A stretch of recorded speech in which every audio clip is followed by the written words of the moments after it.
সম্পর্ক কিন্তু চিরকালীন। থ্যাংক ইউ জয়দা, থ্যাংক ইউ সুব্রতদা। হঠাৎ নেওয়ার জন্য করেছেন।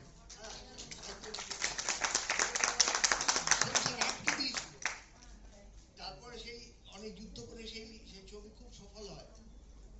একটা 8 ঘন্টার আড্ডা, এনজয় করুন। আমি যেহেতু বয়সে বড়, যেহেতু আমাকে আগেই বলতে হচ্ছে, তা আমি আপনাদের সকলকে আমার আন্তরিক ধন্যবাদ এবং কৃতজ্ঞতা জানাচ্ছি।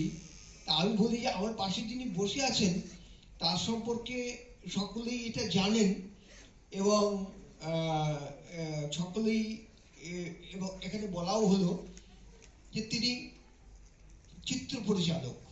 এবং আজকে আমরা কথাবার্তা বলবো যে সাহিত্য এবং সিনেমার সম্পর্ক নিয়ে। এটা আমাকে জয়দীপ বলেছিল। আমি প্রথমে বলি যে এই যে যিনি আমার পাশে বসে আছেন ডান পাশে, ইনি কিন্তু একে শুধু চিত্র পরিচালক পরিচয়টাই বড়, কিন্তু ইনি কিন্তু একজন লেখক। এর আমি দুটো উপন্যাস শারদীয়ায় পড়েছি,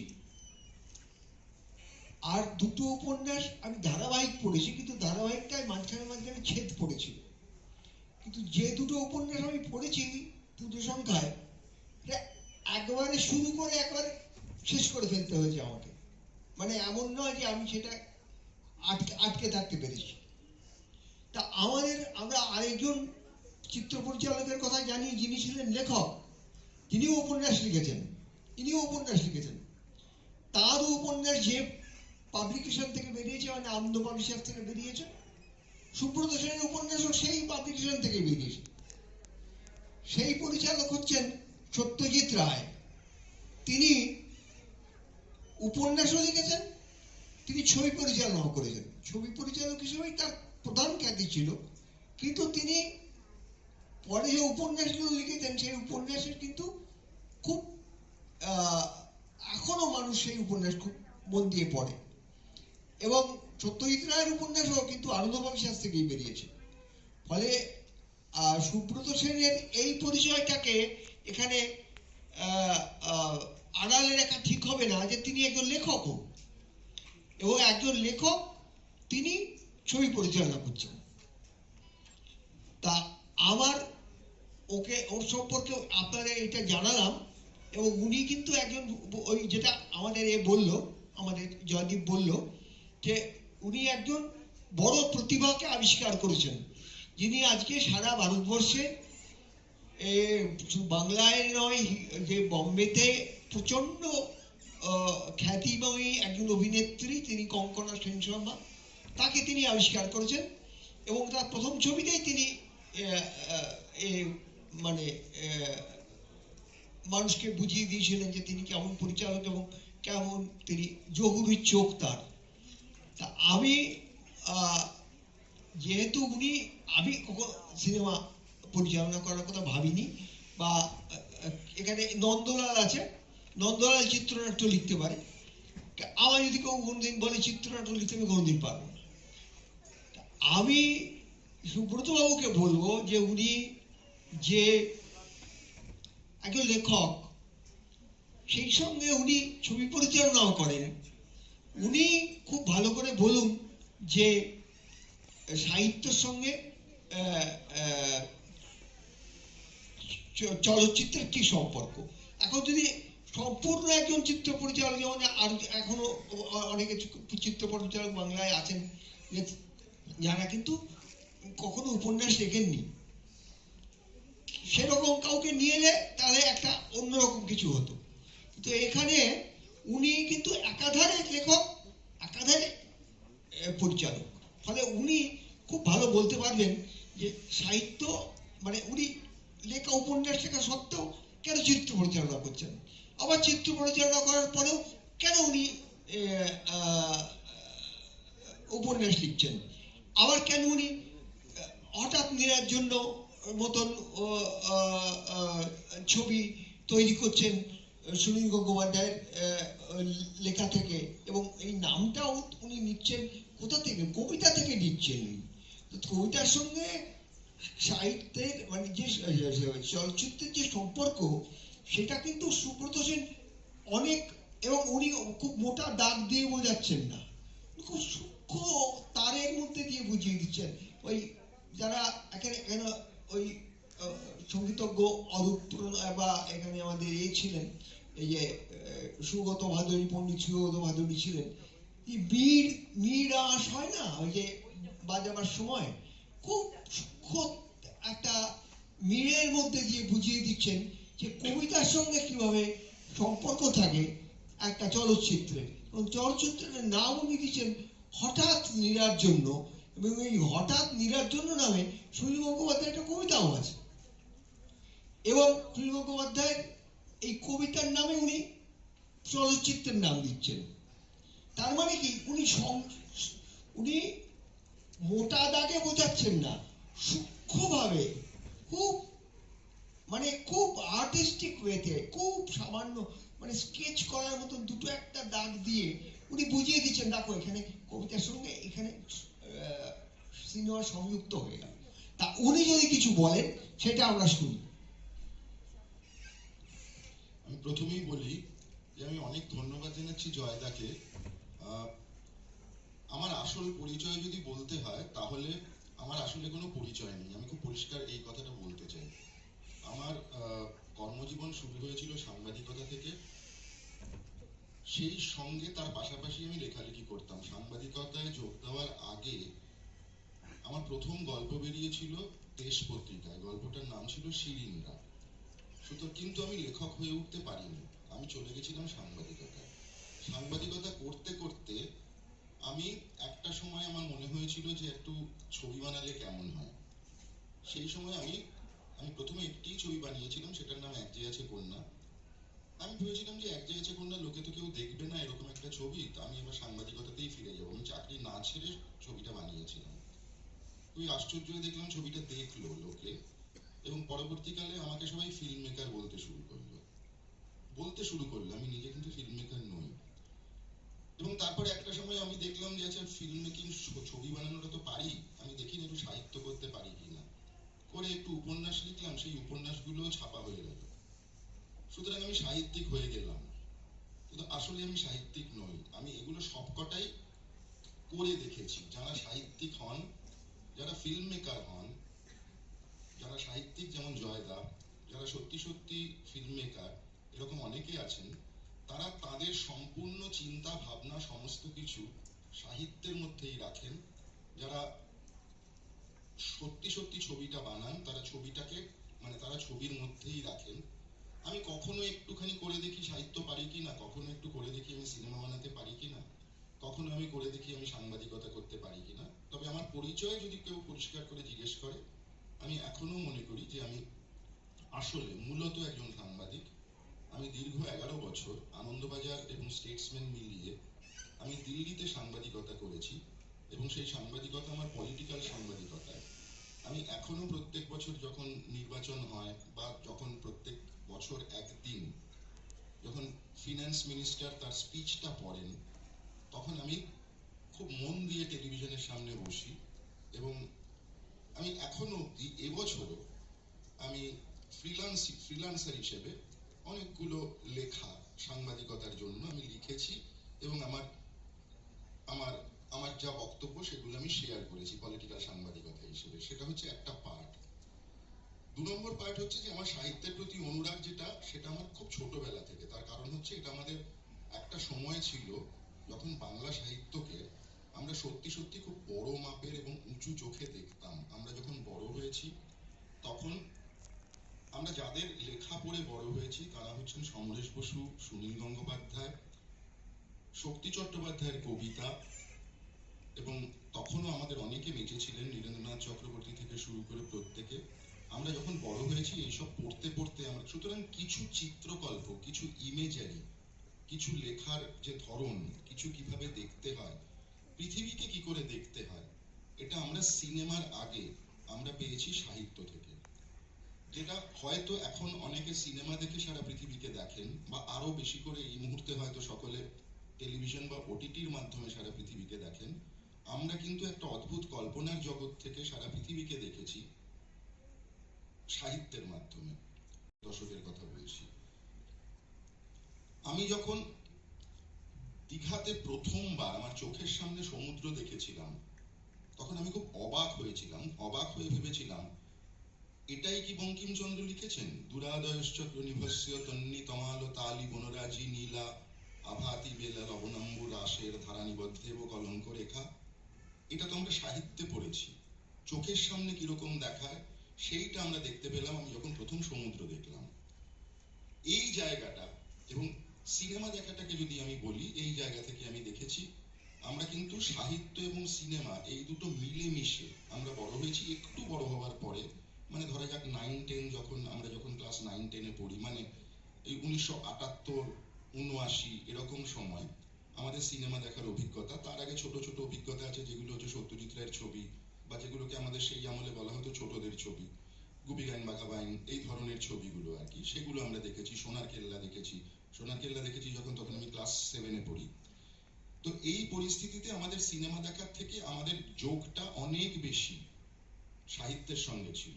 সিনেমার সঙ্গে যোগটা তৈরি হয় পরে, ওই একটু বড় হওয়ার পরে 11-12, এবং তারপরে সেই সময় ফিল্ম সোসাইটি মুভমেন্টের মাধ্যমে আমরা সারা পৃথিবীর ছবি দেখতে শুরু করি।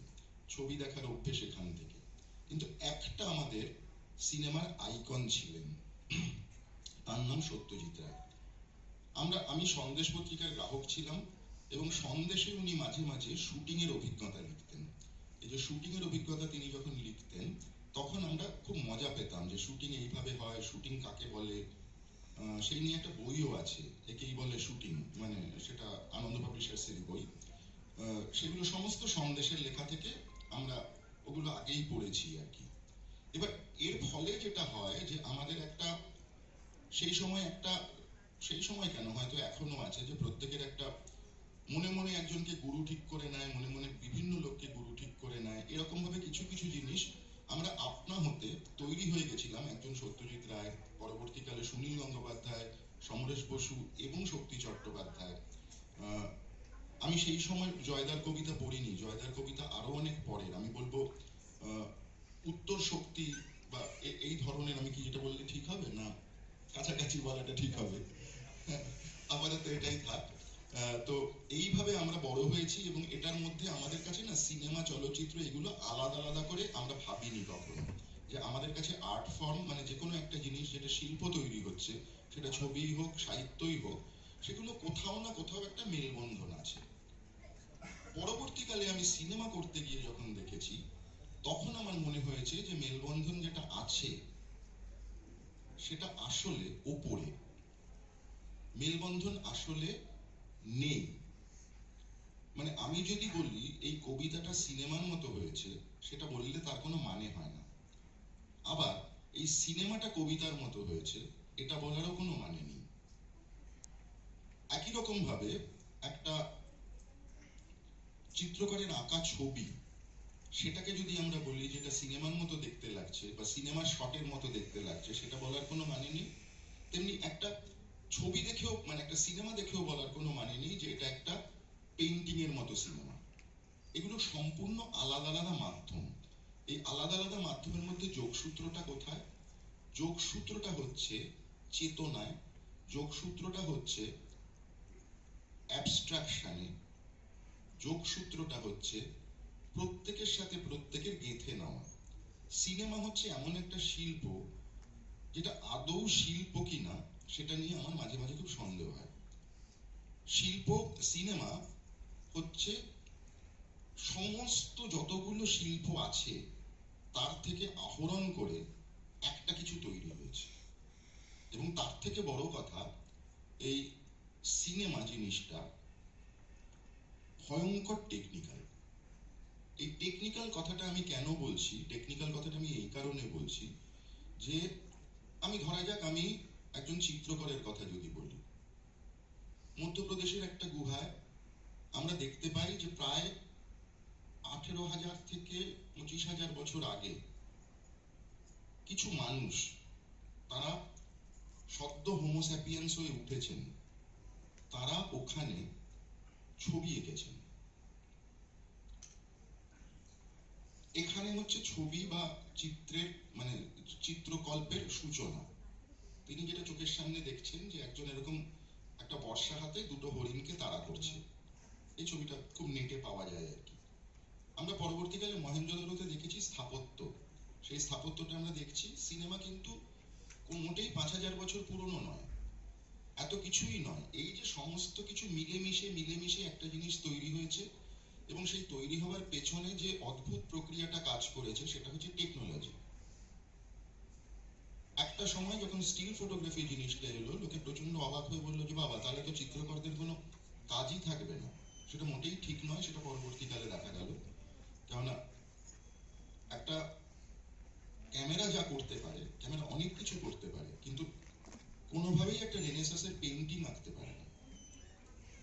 আমি জানি না এআই এর পরবর্তীকালে কি করবে, কিন্তু এখন অবধি পারেনি ক্যামেরা ওটা করতে। আবার সিনেমার আদি পর্বে যদি দেখা যায় যে আমরা এই চলচ্চিত্র মানে যে জিনিসটা ঘুরে টুরে বেড়ায়, মানে এই যে সমস্ত কিছু মুভ করছে, এটার পেছনে একটা অদ্ভুত টেকনোলজি কাজ করেছে। সেটা হচ্ছে মানুষের, আমি বলবো যে সেটা হচ্ছে মানুষ মাথা কাটিয়ে যেটা করেছে, সেটা হচ্ছে একটা ঘোড়া দৌড়ে আসছে ক্যামেরার দিকে। এবার 18টা ক্যামেরা রাখা আছে, একটা করে এরকম সুতো রাখা আছে। ঘোড়াটা যখন দৌড়বে একটা করে সুতোর উপর পা পড়বে এবং একটা করে শাটার পড়বে। এই ক্যামেরাটা দিয়ে পরপর চালিয়ে দেখা গেল যে একটা ঘোড়া পরপর 18টা ফ্রেম সাজিয়ে দেখা গেল যে একটা ঘোড়া দৌড়চ্ছে। এটা মানুষ দেখতে পারলো, জোরে বাবা, এটা সত্যি সত্যি ঘোড়া দৌড়চ্ছে। তো এইভাবে তৈরি হলো প্রথম সিনেমা বা প্রথম চলচ্চিত্র। সিনেমা তখন আমি বলবো না, এটাকে চলচ্চিত্র। প্রথম দিকে যখন সাইলেন্ট ছবি হতো, আসলে কিন্তু 18 ফ্রেম পার সেকেন্ডেই ছবি হতো। পরবর্তী কারণে অনেক সময় দেখবেন খুব পুরনো সাইলেন্ট মুভিতে, মানে পুরনো সাইলেন্ট গান্ধীজি ডান্ডি মার্চ টার্চে দেখবেন যেরকম টাক টাক টাক টাক করে এগিয়ে যায়, ওগুলো 18 ফ্রেমে শুট করা হতো বলে। পরবর্তীকালে স্ট্যান্ডার্ড হিসেবে ওটা 24 ফ্রেমে চলে যায়, 24 ফ্রেম পার সেকেন্ডে, এবং তারও পরবর্তীকালে ওটা 25 ফ্রেম পার সেকেন্ডে চলে যায়। এই 18 ফ্রেম, 24 ফ্রেম, 25 ফ্রেমের ভেতরে যেটা রয়েছে সেটা হচ্ছে পারসিস্টেন্স অফ ভিশন। এটাতে এই পারসিস্টেন্স অফ ভিশন কাকে বলে, সেটা হচ্ছে এটাতে চোখে দেখার ভ্রান্তি। এই চোখে দেখার ভ্রান্তিটা দিয়ে একটা সিনেমা তৈরি হয়েছে, এবং এই ভ্রান্তিটাকে কাজে লাগিয়ে একটা টেকনোলজি তৈরি হয়েছে। আমি এই ভ্রান্তিটার ভেতরে আর খুব বেশি ঢুকছি না, তাহলে আমাকে আবার বলতে হবে যে আমার পড়াশোনা প্রেসিডেন্সি কলেজের পদার্থবিদ্যায়, এবং তার মধ্যে এবার অপটিক্স চলে আসবে, এবং এগুলোর মধ্যে আমি ঢুকবো না, কারণ আমরা পুরো জিনিসটা থেকে ডাইগ্রেস করে যাবো। কিন্তু আমি যে কথাটা প্রথমেই বলেছিলাম যে আমি চলচ্চিত্রকার মোটেই নই। আমি, যদি আমাকে চলচ্চিত্রের ব্যাপারে কিছু বলা যায়, আমি খুব বেশি হলে একজন চলচ্চিত্রের টেকনোলজিস্ট। যে টেকনোলজি ছাড়া চলচ্চিত্র কোনোদিন হয় না। চলচ্চিত্র টেকনোলজি ছাড়া যে হয় না তার প্রথম প্রমাণ হচ্ছে যখন এই 18 ফ্রেমে ছবি হতো, তারপরে যখন হলো তখন এটা 24 ফ্রেমে জিনিসটা চলে গেল। কিন্তু যতদিন সিলভার হ্যালাইডে ছবি ব্ল্যাক অ্যান্ড হোয়াইটে তোলা হতো, ততদিন অব্দি সিনেমা কিন্তু কালারে তোলা হতো না। তার কারণ হচ্ছে টেকনোলজি কালার জিনিসটা দিতে পারেনি। তখন অব্দি একটা সিনেমাতে কি করে একজন কথা বললে সেই কথাটাকে আমি তার মুখে কি করে আসবে, সেই টেকনোলজিটা তৈরি হয়নি। সুতরাং সিনেমাটা হতো সাইলেন্ট। ঠিক আছে, যে কারণে আমরা যখন একটা চ্যাপলিনের ছবি দেখি, যখন চ্যাপলিনের সঙ্গে কিছু একটা হচ্ছে, মাঝখানে একটা কার্ড চলে আসে, দেন দেয়ার ওয়াজ দিস বলে একটা লেখা থাকে, বা কেউ কথা বললে মাঝে মাঝে সেই কথাগুলো কি সেটা বোঝানোর জন্য কার্ড দেওয়া হয়। তা সত্ত্বেও সেটা শিল্প, টেকনোলজি নির্ভর হওয়া সত্ত্বেও সেটা শিল্প, কারণ ব্ল্যাক অ্যান্ড হোয়াইটেই হচ্ছে। এবার যেই মুহূর্তে ছবির সঙ্গে সাউন্ড মিলল, যাকে আমরা বলি marriage of two mediums, visual and audio, সেই মুহূর্তে ছবির শিল্পটা পাল্টে গেল। খেয়াল করে দেখবেন যে যখন আমরা চ্যাপলিন দেখছি, তখন চ্যাপলিনের যে শিল্পটা, সেই শিল্পর সঙ্গে আমরা যখন সাউন্ড মিলিয়ে দেখছি প্রথম দিকে, ধরা যাক হিচককের ছবিটা, বা নানুক অফ দ্য নর্থ বলে যে ছবিটা, যেখানে আমরা একটা অতি বিখ্যাত আমরা ডকুমেন্টারি চলচ্চিত্র বলছি নানুক অফ দ্য নর্থ, সেইখানে যখন আমরা দেখব তখন দেখবেন যে চলচ্চিত্রে যে ভাষাটা, সেই ভাষাটা পাল্টে গেছে। কিন্তু কালো সাদার একটা অন্য ভাষা। আবার যখনই কালো সাদা থেকে জিনিসটা কালারে এলো, যখন রং এলো, রঙের ভাষাটা আবার পাল্টে গেল। চিত্র পরিচালনার সক্ষমতা কত দূর সেটা সবাই ভারতবাসী জানে। আমি এখন একটা ছোট কথা বলে শেষ করব। সেই কথাটা হলো এইটুকু যে এই সত্যি সাহিত্যের সঙ্গে সিনেমার কিছু সম্পর্ক আছে কি নেই, এটা আমি এইটুকু আমার মনে হয়। যেমন আমি কিছু গল্প উপন্যাসের ছবি দেখেছি, যেমন ধরুন প্রতিদ্বন্দ্বী কি জন অরণ্য, কিংবা ধরুন আপনি অরণ্যের দিন রাত্রি, এগুলো আমি উপন্যাস হিসেবে পড়েছি। তারপর এগুলো আমি ছবিতে দেখেছি, মানে সিনেমায় দেখেছি। তা কেউ কেউ আমাকে এটা বলেছেন যে ওটা বইটা পড়তে বেশি ভালো লেগেছে, ছবিটা তত ভালো লাগেনি, এমন কথা আমি শুনেছি। আমার একটা জিনিস মনে হয় এখানে, সেটা হলো যে একটা দেশ থেকে যখন মানুষ আরেকটা দেশে যায়, যেমন ধরুন আপনি তো গ্রীষ্মপ্রধান দেশে আছেন, আপনি একটা শীতপ্রধান দেশে গেলেন, তখন আপনি যে পোশাক আপনার পাল্টে যাবে, আপনার খাদ্যাভ্যাস খানিকটা পাল্টে যাবে। আবার আপনি যদি সেখানে দীর্ঘদিন বসবাস করেন, আপনার যে কথা বলার, যেমন এখানে যে বিহারিরা থাকেন, তারা যখন বাংলা বলেন, তাদের বলাটা একটুখানি বদলে যায়। তা একটা শিল্প দেশ থেকে আরেকটা দেশে যাওয়ার মতো এই সাহিত্য থেকে যখন চলচ্চিত্রে যাচ্ছে, একটা শিল্প মাধ্যম থেকে আরেকটা শিল্প মাধ্যমে তাকে নেওয়া হচ্ছে, তখন যিনি সেটা নিচ্ছেন তিনি তো একজন শিল্পী। ইনি এই হঠাৎ নীলার জন্য তৈরি করেছেন, তিনি তো একেবারে সুনীল গঙ্গোপাধ্যায় যা যা যা লিখে গেছেন সেইটাকে অনুসরণ করবো বলে ওটা করেননি। ওর তো নিজের কিছু বলবার ছিল, সেইটা তো ওর মধ্যে বেরিয়েছে। সেই জন্য তো তিনি ওটাকে তিনি তো অবলম্বন করেছেন। তা একটা দেশ থেকে আরেকটা দেশে গেলে যেমন আমাদের খাদ্যাভ্যাস পাল্টে যায়, আমাদের পোশাক পরিচ্ছদ পাল্টে যায়, আমাদের এই যে আমরা একটু অন্যরকম হয়ে যায়। তা একটা থেকে আরেকটা আর্টে যখন যাচ্ছি, আরেকটা শিল্প মাধ্যমে যখন যাচ্ছি, তখন একটি শিল্প মাধ্যম তার কিছু উপাদান ত্যাগ করছে, কিছু ধর্ম ত্যাগ করছে, আবার অন্য যে মাধ্যমটিতে সে যাচ্ছে তার কিছু ধর্ম সে নিজের মধ্যে গ্রহণ করছে। আর অন্য ধর্ম, অন্য মাধ্যমটিও কিন্তু তাই একই কাজ করছে, সেও কিছুটা ছেড়ে দিচ্ছে, আবার কিছুটা গ্রহণ করছে। এই যে দুজনের যাওয়া আসা, দুজনের মধ্যে যে মেলামেশা, এর ফলে একটা সার্থক জিনিস তৈরি হয়ে ওঠে। ওইটা ওখান থেকে ছবি, গল্পটা ভালো হয়েছিল, উপন্যাসটা আমার ভালো লেগেছিল বেশি, এটা তত ভালো লাগেনি। আমি এইভাবে দেখি না জিনিসটা। আমি যখন একটা উপন্যাস পড়ি, সেই উপন্যাসটা পড়লাম, তারপর যখন সেই উপন্যাসেরই ছবি দেখছি, তখন সেই ছবিটাকে সেই লোকটা আরেকজন শিল্পী এটা তৈরি করছেন, শিল্পকর্ম প্রণেতা তিনি এটা তৈরি করছেন, সেটা সেই হিসেবে দেখি। আচ্ছা, আমি আমার কথাটা শেষ করব আজকের এই কথাটা। আজ থেকে 27 বছর আগে, তখন আমার আজ থেকে 43 বছর আগে, তখন আমার বয়স 27। তখন আমি ছবি দেখেছি, পরিচালকের নাম মনে নেই। আমি যেখানে থাকতাম রানাঘাটে, সেখানে একটা সিনে ক্লাব ছিল, সেখানে 16 মিলিমিটারের 16 মিলিমিটার তো বলে ওটাকে, পর্দাটাকে, তাতে ওই একটা সিনে ক্লাবে তারা ওই একটা প্রজেক্টর চালিয়ে ছবি দেখাতেন। সেখানে একটা ছবি, একটা দৃশ্য দেখেছিলাম, পরিচালকের নাম মনে নেই, কোন দেশ ছবি মনে নেই, তো বিদেশি ছবি। কিন্তু একটা দৃশ্য দেখেছিলাম, সেইটি বলে আমি শেষ করব। ওই যে উনি একটা বিমূর্ত বলে একটা কথা বলেছেন না, অ্যাবস্ট্রাক্ট বলে একটা কথা বলেছেন উনি ওর আলোচনার মধ্যে, ওর দীর্ঘ আলোচনার মধ্যে একটা শব্দ উনি ব্যবহার করেছেন, সেই শব্দটুকু তুলে নিয়ে আমি এটি বলছি। আর সেটা হচ্ছে যে ছবিটায় একটা জায়গায় আছে, পুরোটা তো আমি বলতে পারছি না, আমি একটা জায়গা মাত্র বলছি, একটা ছোট্ট জায়গা, যে একটি ছেলের সঙ্গে একটি মেয়ের তো যেমন থাকে আর কি, মানে ভালোবাসা আছে বা এরকম কিছু, তা তাদের মধ্যে মনোমালিন্য হয়েছে। মেয়েটি একটা হোটেলে গিয়ে উঠেছে রাত্রির বেলা ছেড়ে গিয়ে, পরদিন সকালবেলা ছেলেটি একটা সাইকেল করে সেই হোটেলে পৌঁছেছে।